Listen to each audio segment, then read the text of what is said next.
Joël Francis Tatou. Ce pasteur friand des réseaux sociaux comme tous ceux évoqués antérieurement, s'illustre à travers ses prétendues révélations lors de ses prêches. Des révélations constamment objet de polémiques dont certaines des plus insolites, comme celle effectuée en janvier 2022 au cours d'un séminaire dénommé Hanouka où le pasteur a révélé que parmi ses fidèles chrétiennes, l'une d'entre elles venait d'une chambre d'hôtel numéro 26, ce qui sous-entendait une fornication de la part de la jeune femme. Une révélation qui a fait polémique au sein de l'opinion.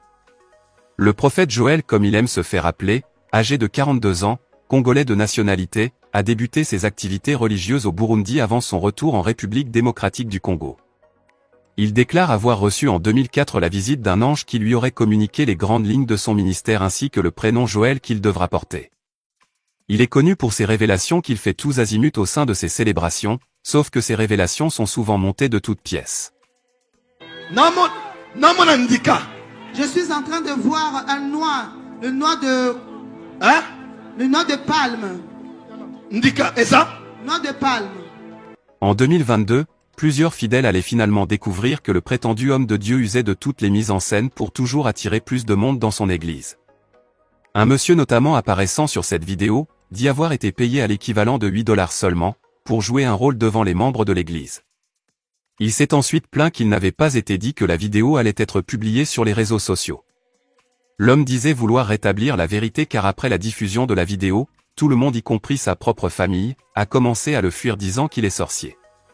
En juin 2022, Joël Francis Tatou a expliqué également avoir eu une conversation avec Dieu lui-même, qui lui aurait tout révélé sur les événements à venir sur la terre et même la date exacte de son propre décès. Et même si ces prétendues conversations répétées avec les anges ou avec Dieu, soit un sujet souvent critiqué, l'ancien rappeur qui dirige aujourd'hui l'église dénommée « Porte des cieux », a choqué des fidèles lors d'un programme de prière au Gabon où il a demandé à une femme, après avoir prié pour elle, qu'elle doit faire une semence de 5 millions de francs CFA afin de voir le miracle se produire. Joël, qui ne cache pas son appétit pour l'argent, avait même publié les tarifs de ses consultations sur son site officiel. En effet, pour une consultation de 10 minutes, le prétendu prophète réclame 200 €, soit une somme de 130 000 francs CFA. Mais ce qui soulève encore bien plus d'interrogations au sein des chrétiens, est son divorce d'avec son ex-femme. Le mariage du pasteur s'affichant toujours comme une rockstar n'a même pas duré 3 années. Avant son remariage du samedi 9 avril 2022 à Accra au Ghana, devant un grand nombre de fidèles et d'invités, il était d'abord marié à Selena Texera.